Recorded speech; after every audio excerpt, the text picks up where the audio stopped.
Hi, everyone. Thank you so much for joining us. My name's Janelle Riley. I am so thrilled to be here for this press conference with the idea of you. I'm going to be taking questions from journalists all over the world today, but first, please join me in welcoming today's guests. We have star and producer Anne Hathaway, and we have star Nicholas Galitzine, Ella Rubin, and Reed Scott, director, co-writer Michael Showalter, and producer Kathy Schulman. Thank you all so much for being here. I was so nervous about pronouncing Nicholas's last name right You that I and tortured everyone up. in my entire career. If Well it, done, you if it nailed it. helps, I practiced. Galitzine sounds like magazine. I watched videos of you saying it because if you listen to the people on the internet, so many of it's you get a very different spread. So Yeah, nailed it. thank you all so much for being here. Congratulations on a fantastic movie. I want to start with Michael because you've really become known as such an actor's director, particularly coming off, Eyes of Tammy Faye and The Dropout. And this movie has this amazing cast. Can you talk about not only what excited you about this project, but working with this group of actors? I mean, for me, that's what it's all about is working with actors, going on the journey together into these stories, into these worlds. And I couldn't have asked for a better cast. And very much set a bar for everybody in terms of the work she was doing. And Nicholas is incredible. And from the very first minute I met Nicholas, I felt like we'd found Hayes and Ella and Reed. For me, as a somewhat failed actor, I think you and I have talked about this, Janelle. I get to like get my acting Jones out by directing, and so I get to play. I get to play and be in there with them. And I've seen this movie 1,000 times. I was just impersonating all of these guys' performances because I love their performances so much, and impersonation is the highest form of flattery. It really is. So I've loved working with all of them, and seeing the work that they did has been a great joy for me. So that was a loving tribute, those that Oh, that, of that course. mockery you were just A doing. Okay. 100%. 100%. What's what's what's your end game here, bro?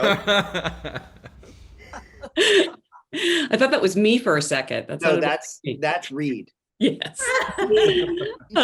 Kathy, your company started developing the script, I believe, from the very start. And I understand you only had one actress in mind for the lead.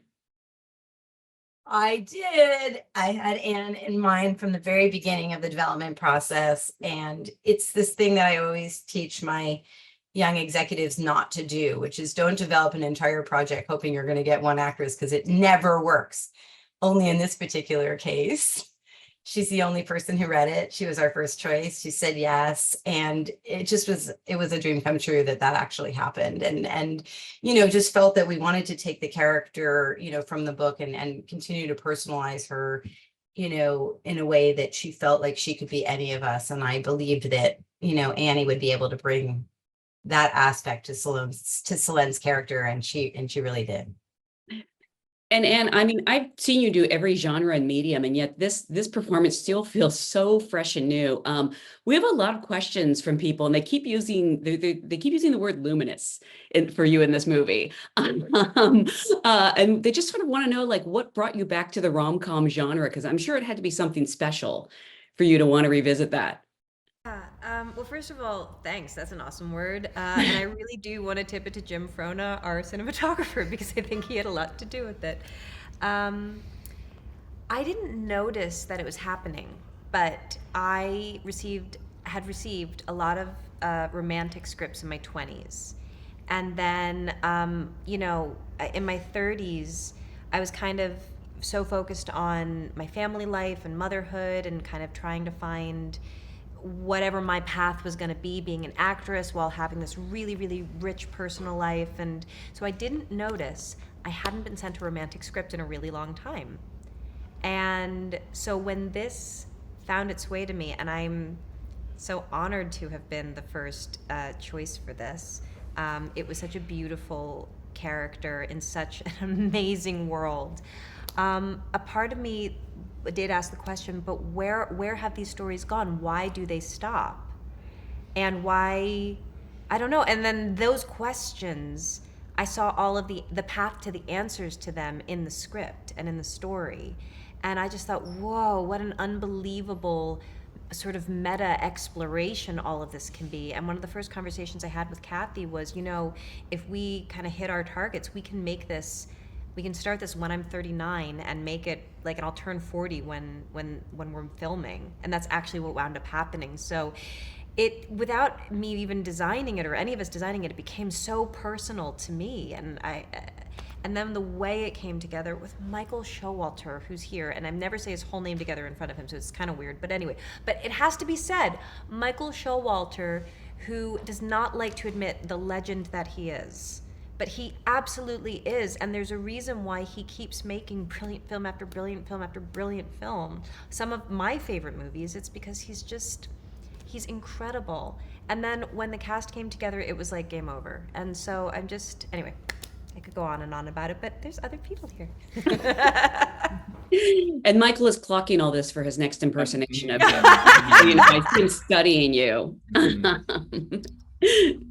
And Nicholas, this is such a complicated role because, you have to strike the right balance of maturity and worldliness, and you also have to hold your own against Anne Hathaway. Oh, and by the way, you're going to sing and dance as well. Was it ever intimidating? Yeah, obviously, the dancing and the performing especially was tricky because it's something I'd never done before, and you always want more hours in the day to be able to hone those skills. But when it came to the sort of the human side of Hayes, which I think was the side that I was most interested in, I just had such a wonderful partner. And I think that Annie and I felt a chemistry and a connection between us immediately, and a simpatico. And then, that first day with Michael and Kathy as well, it was this 20-hour sort of behemoth of jumping in cold water, and we're in France, and we're in Italy, Savannah. In Savannah, without ever leaving Savannah. And it just I was just filled with a sense of excitement coming into work every single day, and that's not always the case. So yeah. And this flawless ensemble is rounded out with Dan and Ella, and you feel like a family for all the good and bad that entails. I'm curious how you sort of went about building that chemistry and that history, Ella, especially for you and Anne. Like this, you really feel this mother-daughter bond. Well, thanks. I feel like that's the best compliment you could get when you're playing family with someone. I've said this in like all the interviews today, but it's really true. Just that, like, when you meet Annie, she's not just like such an interesting person, which she is, but she's also interested. Like I think the bond was, for me at least, felt really natural and really easy despite all my nervousness, because I think she's just such an inquisitive person in the most warm way possible. And so just to, get the privilege of getting to know each other and just talk and just kind of like spend time together, I think by way of just being around her, a bond just naturally forms with someone that's so willing to hear you and try and see you. And so I just felt like it was, for me at least, quite natural in the sense, it was just I just felt a connection. And then with Reed, it was very much the same, just him making me feel really comfortable and welcome, and willing to like be okay with my mess ups or nervousness, or just, very open. You remember, come on. No, what? No, I'm kidding. Sorry. Guys, I'm not good at press. I shouldn't be here. Anyway, I'm gonna turn off the camera. Sure. And Reed, bless you, because you have a very difficult role here. There's a lot of people who are going to be angry at you. At the same time, how do you sort of approach the character and make him, dimensional and complex when we're sort of set up to want to boo you? Sorry. Thank you. I embrace it. I think part of the fun for me is the challenge of bringing more dimension to, I wouldn't call Daniel the villain, but that kind of role can tend to, you know, lay a little flat, and they're necessary because there has to be this obstacle to this love story. But just like in real life, everyone is they're more colorful than whatever you're getting on any one given moment. So I love to imbue these characters, you know, with as many colors as I can, and I think it's really important, specifically for Daniel. You have to like something about him, because he is a bit of a reflection of Annie's character. Mhm. And you would never believe that someone as warm and loving as Solène could ever, you know, fall for him if he was just, you know, purely an asshole. So you have to see that at some point they must have connected. There must have been something that brought them together, also to produce this wonderful child. Exactly.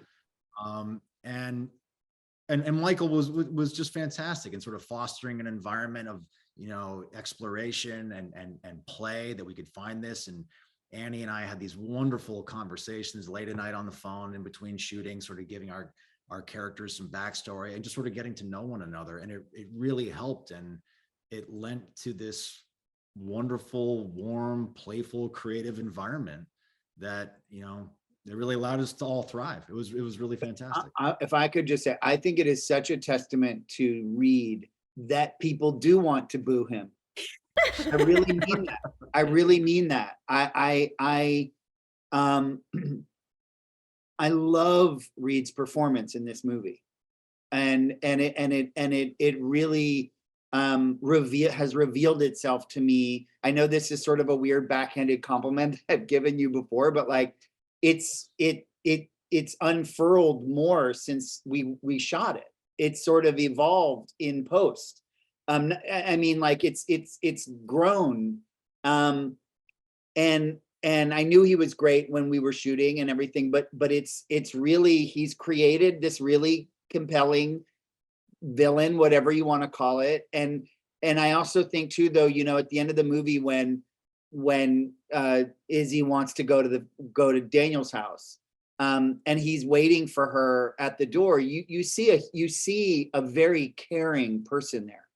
And you also see something between Daniel and Solène that I think is very complicated. The eye contact that they make with each other there at the end is the eye contact that you see between two people who have a lot of history with each other, and who have a lot of there's a lot of mileage there between these two adults. And I just love what Reed has done, and I really do mean it. It's like a huge testament to his performance that audiences are so riled up about him.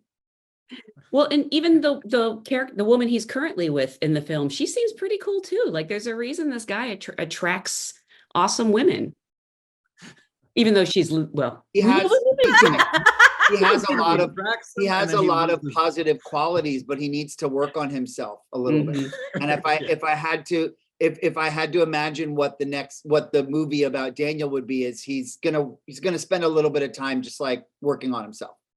In therapy. I would watch a movie about Daniel in therapy. We have a question for Anne and Nicholas. How did you work together to bring this romance to life in a way that feels authentic and avoids feeding into stereotypes? How did we I mean, it's so funny. We've been asked this a number of times. What work did we do? And the thing that I think that we've both the way we both like to work is we both are very playful people. And so once we figured that out, everything else was just kind of been establishing a friendship, really. So it kind of has worked the way friendships work, you know, in that it doesn't feel like work at all. I'm really, I mean, I think what's happening for Nick in his career is so exciting, but I also I'm just so happy to have made friends with a wonderful person, and someone so talented and who is so much ahead of him, and I felt really, really cared for and supported on this movie. You know, I just knew that whatever I was doing, Nick was there with me step for step. And anyway, it was a really, really beautiful, very vulnerable experience, but we always kept it light with each other. We were allowed to make mistakes with each other. Nothing had to be perfect. It wasn't tense in that way. Am I missing anything? No, I think we were also really good at I think the communication between us. Yes. It was always like very open channel. We checked in with each other a lot. Yeah, exactly. But it never. It's funny. I think, you know, obviously so much onus gets placed on the chemistry because it's I think very palpable in the movie. But it's not so much something that you feel like you're consciously working or building to create. It's just like a human connectivity, and I think it flows. It's just very water. And like whatever we had that was just kind of a raw spark, it was shaped by Michael and by the entire production team. Like, this is, you know, I think sometimes actors get a lot of attention, but this very much, I mean, as everybody knows, like, this is a team medium. And so everybody, we have a lot of, what's the oh, I can't think of the name. Anyway, when somebody has like a special interest expert, something Expertise? like, yeah, something like that. But we have a lot of people who are experts at their field, and they're designing their whole talented selves towards making it believable that the two of us have chemistry. So we had good fighting odds, and, you know, just Jennifer Westfeldt adapted a beautiful book, and so we just had so much working in our favor. Yeah. We actually have a question for Kathy. What were some of the biggest challenges in bringing this idea from the book to the screen, and what is the main message you hope to convey to the audience of this film? Well, I think, you know, in starting the development process, the first thing that I think felt really necessary was that we aged up the daughter from who she had been in the book, because we wanted Solène's character to have someone to speak to and to really be able to be open about the changes that were happening in her own life. And the reason I bring that up is that the message in the end is that women shouldn't be put in boxes. Like, you can be more than a mother, or you can be more than a grandmother. You, in between a mother and a grandmother, I don't know what you are, an other.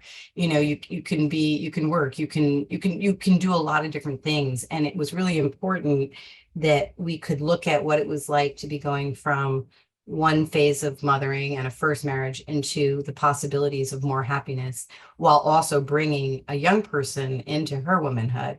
And I think those are the messages that, you know, we hope that the movie will leave, which is the possibility for happiness and the importance of keeping yourself vulnerable to allow happiness back in. I just think for women, you know, like, you hit a certain age where it's pretty easy to say, hey, I did it. Like, I've been a mom, I've had a job, I've been a wife, and now I'm really happy to, like, and fine to just shut off all those other, you know, shut everything else away and just, like, go self-actualize in a yurt, which is what Solène was about to do.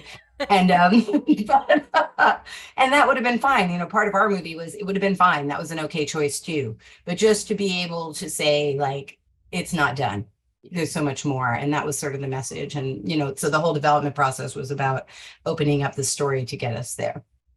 I didn't realize you aged up the daughter. Ella, that's great news for you. I am 13, but I just don't look it.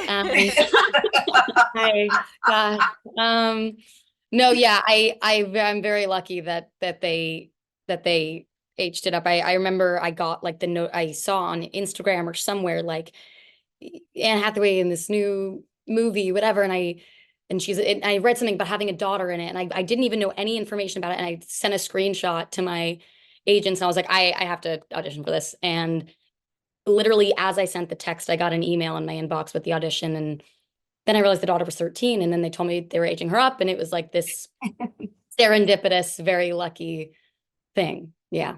Had you been told over the years that you look like Anne Hathaway? Yes, and it's the most flattering compliment I'm anyone could so get. thrilled. I'm so thrilled I look like you. I'm thrilled I look I'm like just staring you. at you, just being like, oh my gosh, and that's awesome. No, I right back at you. My whole life, actually, I've been staring at you like that. Yeah, no, it's always been the absolute greatest compliment, and then now I'm like, and now I have some evidence to back it up. That's right. Oh, I love pretty it. incredible. It was so fun when I saw Ella's audition tape, because I saw the tape before we met. And I just remember turning to Michael and Kathy and just being like, oh my gosh, where, like, that's my, like, I didn't know that I had a daughter, but apparently it was so wild, where timing was so similar, and Ella's just got funny bones and also, like, crazy dramatic talent. And I just like I mentioned it before, but like we just struck gold with this cast. It was insane to have someone like Reed come in and to be able to build instant history with someone. It's like chemistry, love, history. It's like all of these big things that audiences are really smart. They know. They know when there's air being let out of it. They know when it won't hold water. And to be a part of this cast that where everybody really meant it and was, you know, just doing such incredible work. I'm still kind of stunned. Wow. Well, again, it's such a fantastic movie. I want to remind everyone watching, The Idea of You will launch globally on Prime Video on May 2nd. Thank you all so much for being here. Thank you, Thank you. Janelle. Thank you. Bye. Bye. Thank you.